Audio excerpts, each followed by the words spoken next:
Ogaaday inaad ahayd si aan ugu arka riyada awgii ruuxaan hurdada u jeclaa jiifka badan. Ogaaday inaad ahayd si aan u sheegta arrin ayaan qura qofkan kulankiisa u xiiso qabay.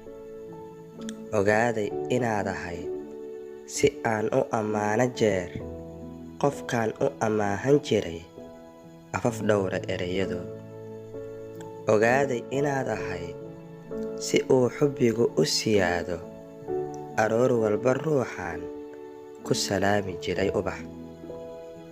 Ogaaday inaad ahayd si aad u dareemin keli iskay sheekaan awaalay farxadda ruux ilmayn jiray.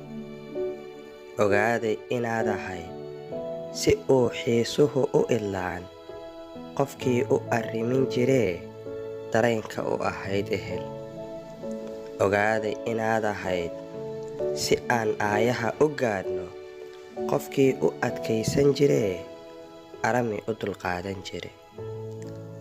Haddeerse ahaanoo inaan nahay arwaax qura is-ogol isna aaminay dadkuba ha ogaado.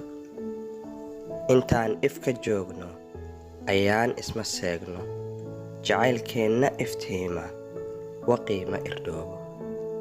Aakhirana jannaan eebbaheen bariyee innagoo wada jira Rabbow ku aroornaa.